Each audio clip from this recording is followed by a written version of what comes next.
জীবনে কি কখনো এমন হয়েছে চারপাশের বিশাল এই পৃথিবীটাকে আপনার কাছে খুব ছোট্ট আর দম বন্ধ করা মনে হচ্ছে? চারদিকের সবকটি দরজা আপনার মুখের ওপর ধড়াম করে বন্ধ হয়ে গেছে?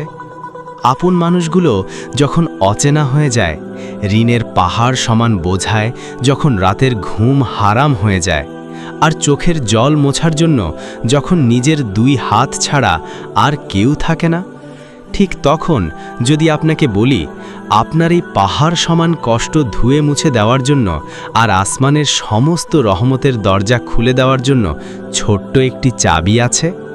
হ্যাঁ, এমন এক চাবি যা শুধু আপনার দুনিয়াই নয়, আপনার আখিরাতের জীবনকেও পুরোপুরি বদলে দেবে। আর সেই চাবিটি হলো আমাদের প্রাণের চেয়ে প্রিয় নবী হজরত মুহাম্মদ সাল্লাল্লাহু আলাইহি ওয়াসাল্লামের ওপর পড়া দরুদ শরীফ।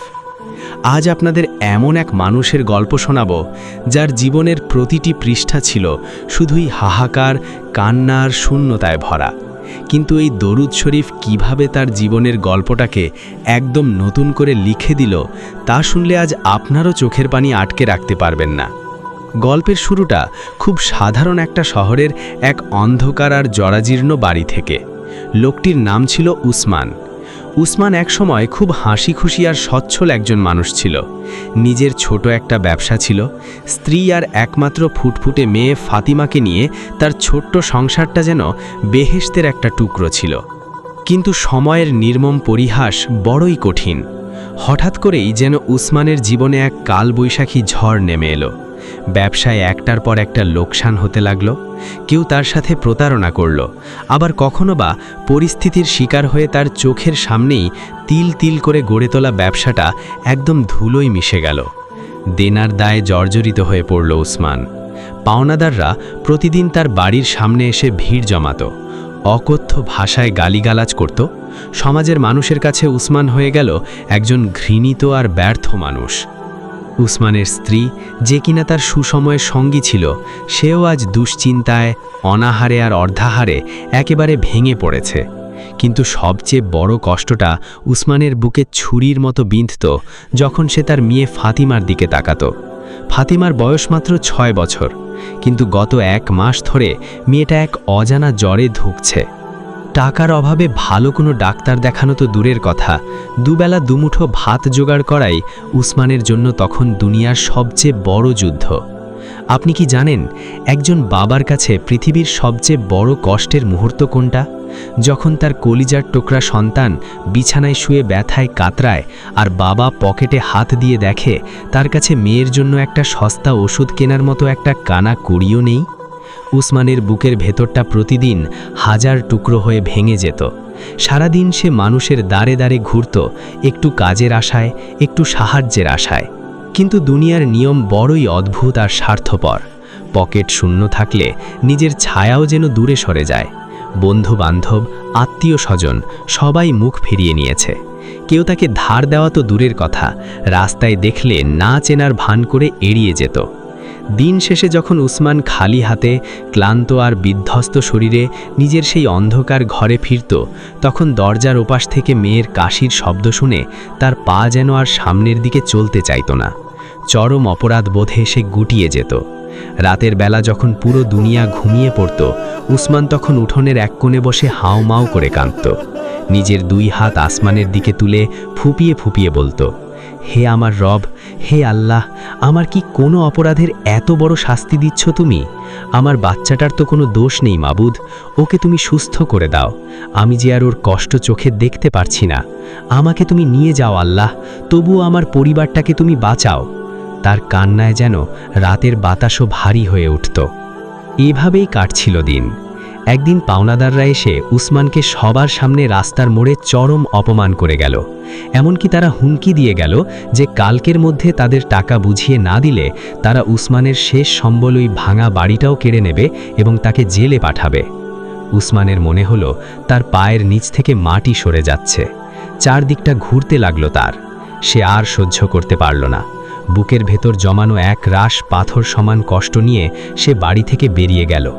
উদ্দেশ্যহীনভাবে হাঁটতে হাঁটতে, চোখের জলে পথ ভাসাতে ভাসাতে সে গিয়ে পৌঁছল শহরের পুরনো এক মসজিদের সামনে। তখন আসরের ওয়াক্ত শেষ হয়ে মাগরিবের আজান পড়ার প্রস্তুতি চলছে। মসজিদে তেমন কোনো মুসল্লি নেই, চারপাশটা অদ্ভুত শান্ত। উসমান মসজিদের এক অন্ধকার কোণায় গিয়ে জায়নামাজে লুটিয়ে পড়ল। সিজদায় গিয়ে সে এমনভাবে কাঁদতে শুরু করল যেন তার বুকের পাঁজরগুলো আজ ভেঙে টুকরো টুকরো হয়ে যাবে। তার কান্নায় আওয়াজে মসজিদের নিস্তব্ধতা ভারী হয়ে উঠছিল। সে শুধু বলছিল, ইয়া আল্লাহ, আমি আর পারছি না, আমার সব রাস্তা বন্ধ হয়ে গেছে, আমাকে তুমি মৃত্যু দাও, নয়তো এই বিপদ থেকে উদ্ধার করো, তুমি ছাড়া আমার যে আর যাওয়ার কোনো জায়গা নেই মাবুদ। ঠিক সেই মুহূর্তে উসমান অনুভব করল কেউ একজন খুব পরম মমতায় তার মাথায় হাত রাখল। উসমান চমকে উঠে চোখ মুছতে মুছতে মুখ তুলে তাকালো। দেখল সাদা দাড়িওয়ালা নুরানি চেহারার এক বৃদ্ধ তার দিকে খুব মায়াবী আর করুণার দৃষ্টিতে তাকাচ্ছেন। বৃদ্ধের চেহারায় এমন এক অদ্ভুত আলো আর প্রশান্তি ছিল যা দেখে উসমানের ভেতরের হাহাকার যেন এক নিমিষেই কিছুটা শান্ত হয়ে এলো। বৃদ্ধ খুব নরম, মিষ্টি আর দরদি স্বরে উসমানকে বললেন, বাবা, দুনিয়ার কোনো কষ্টই তো চিরস্থায়ী নয়। যে আল্লাহ রাতকে দিন করেন, তিনি তোমার এই গভীর অন্ধকারের পর নিশ্চয়ই ভোরের আলো নিয়ে আসবেন। তুমি এত হতাশ হচ্ছ কেন বাবা? আল্লাহর রহমত থেকে তো শুধু অবিশ্বাসীরাই নিরাশ হয়। উসমান আর নিজেকে ধরে রাখতে পারল না। ছোট বাচ্চাদের মতো ফুপিয়ে কেঁদে উঠে বৃদ্ধের হাত দুটো জড়িয়ে ধরল।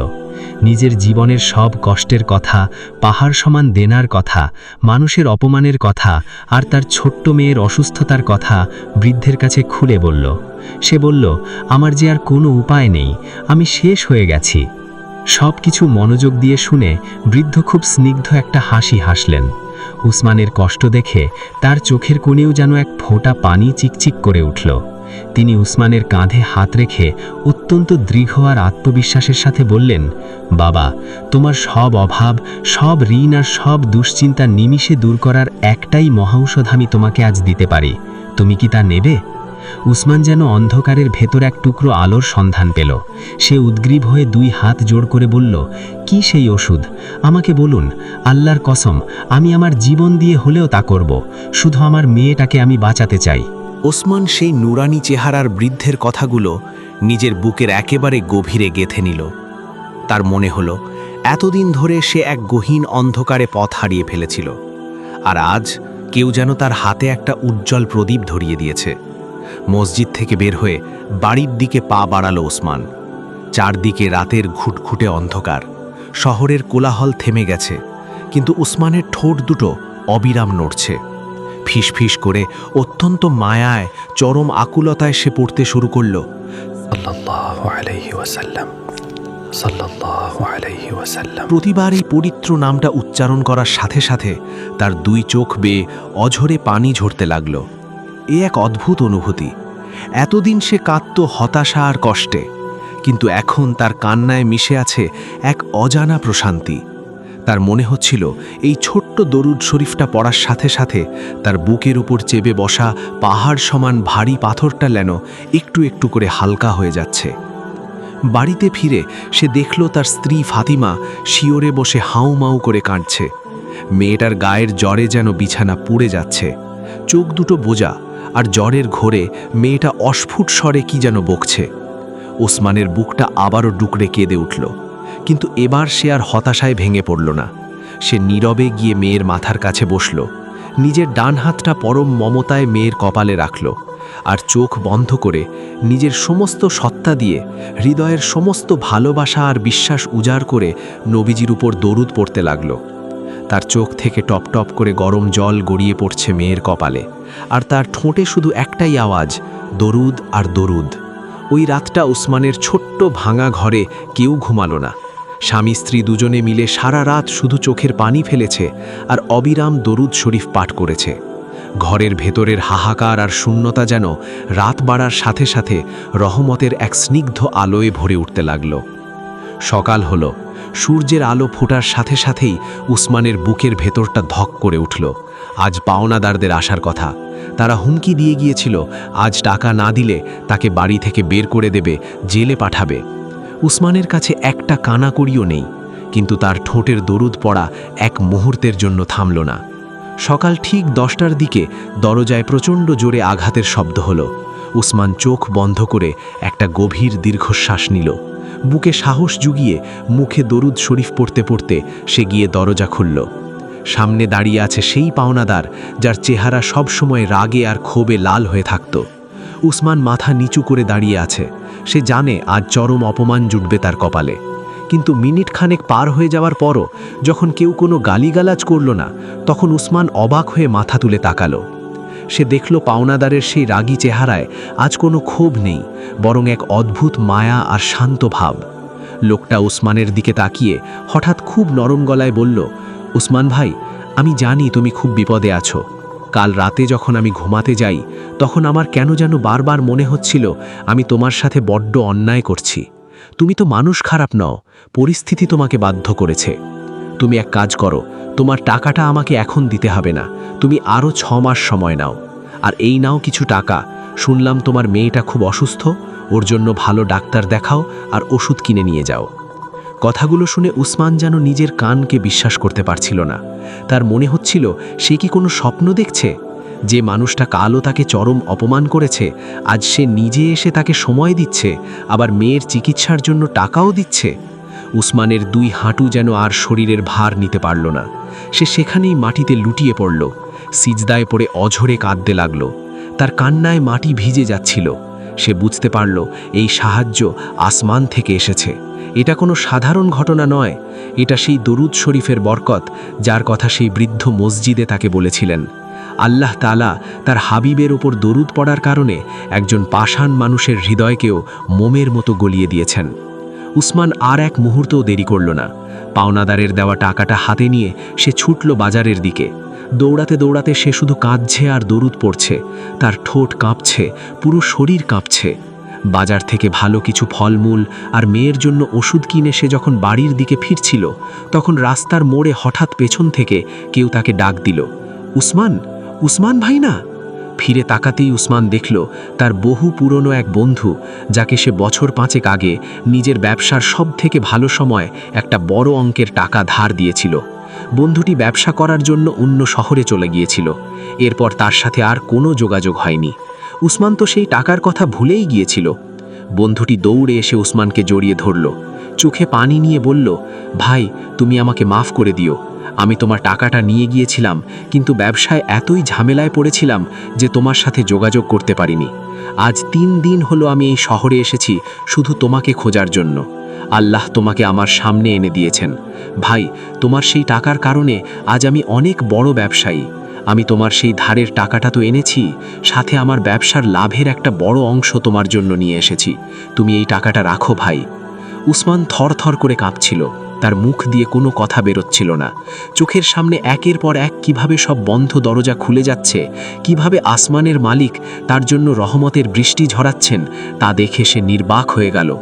যে মানুষটা কালও একবেলা ভাতের জন্য মানুষের দাঁড়ে দাঁড়ে ঘুরছিল, আজ কয়েক ঘন্টার ব্যবধানে তার হাতে এত টাকা, যা দিয়ে সে শুধু ঋণই শোধ করতে পারবে না, বরং নিজের আগের ব্যবসাও আবার নতুন করে শুরু করতে পারবে। উসমান আকাশের দিকে তাকালো। তার 2 গাল বেয়ে তখনও অবিরত অশ্রু ঝরছে। সে ফুপিয়ে ফুপিয়ে শুধু একটি কথাই বলতে লাগলো, ইয়া রাব্বাল আলামিন, তোমার হাবিবের উপর দরুদ পড়ার এত ফজিলত, এত রহমত, আমি তো এর কিছুই জানতাম না আল্লাহ। সে বাড়িতে ফিরে এলো, মেয়ের মুখে ওষুধ তুলে দিল। আর কি আশ্চর্য যে মেয়েটার জ্বর গত 1 মাস ধরে কোনোভাবেই কমছিল না, সেই মেয়েটার জ্বর মাত্র কয়েক ঘন্টার মধ্যেই একেবারে গায়েব হয়ে গেল। মেয়েটা চোখ মেলে তাকালো আর খুব মিষ্টি করে হেসে বলল, বাবা, আমার তো আর কোনো কষ্ট হচ্ছে না, আমার খুব খিদে পেয়েছে বাবা। উসমান মেয়েকে বুকে জড়িয়ে ধরে এমনভাবে কাঁদতে শুরু করল যেন তার জীবনের সমস্ত জমানো কষ্ট আজ চোখের পানির সাথে ধুয়ে মুছে একেবারে পবিত্র হয়ে যাচ্ছে। উসমানের বুকে মাথা রেখে ছোট্ট ফাতিমা যখন খিলখিল করে হেসে উঠল, তখন উসমানের মনে হলো পৃথিবীর সমস্ত দৌলত যেন আজ তার হাতের মুঠোয়।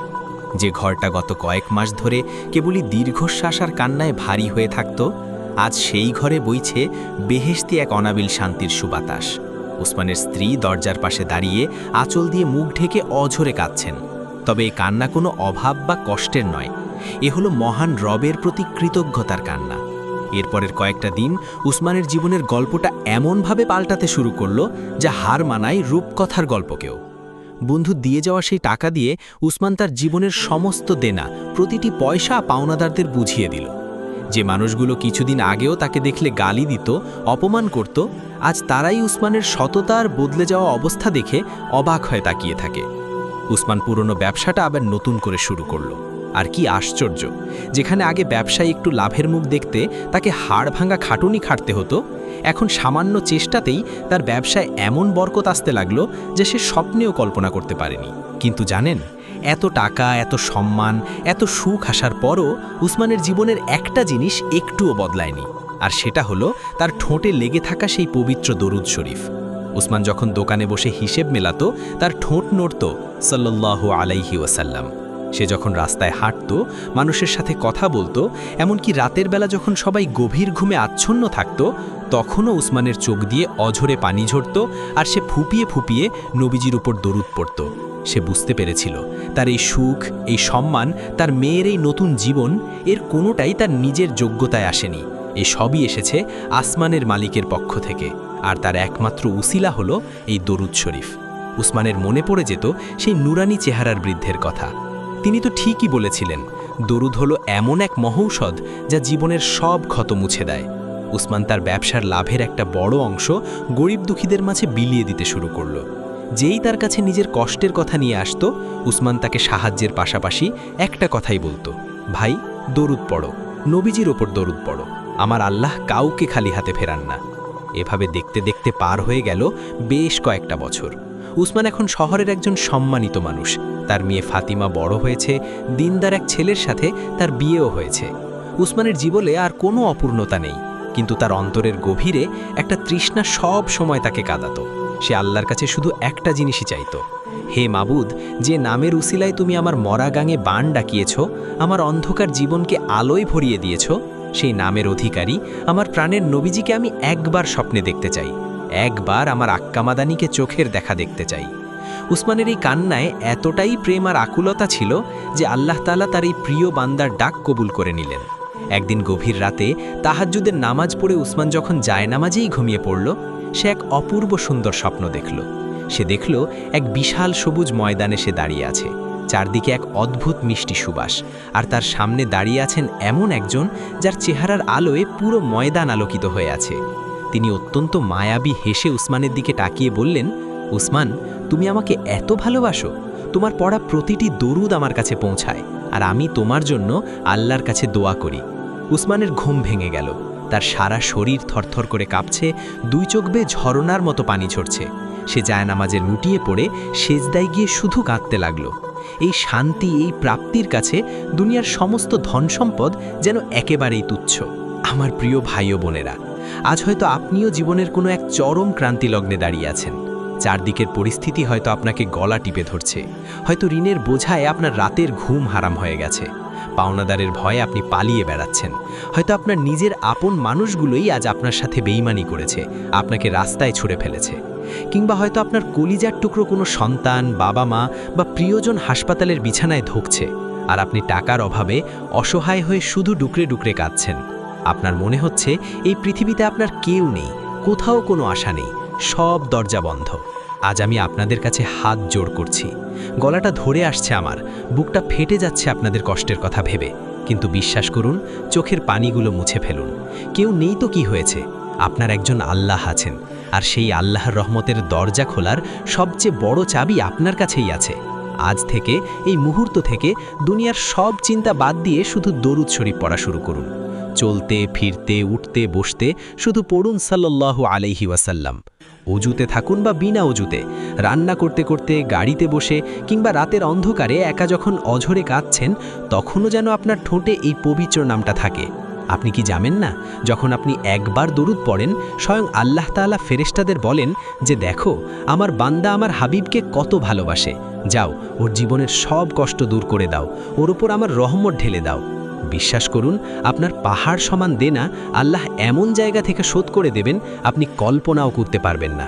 আপনার কঠিন অসুখ, আপনার মনের না বলা হাহাকার সব দূর হয়ে যাবে।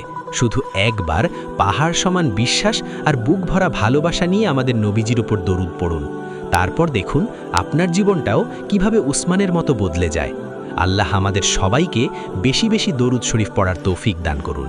আমিন।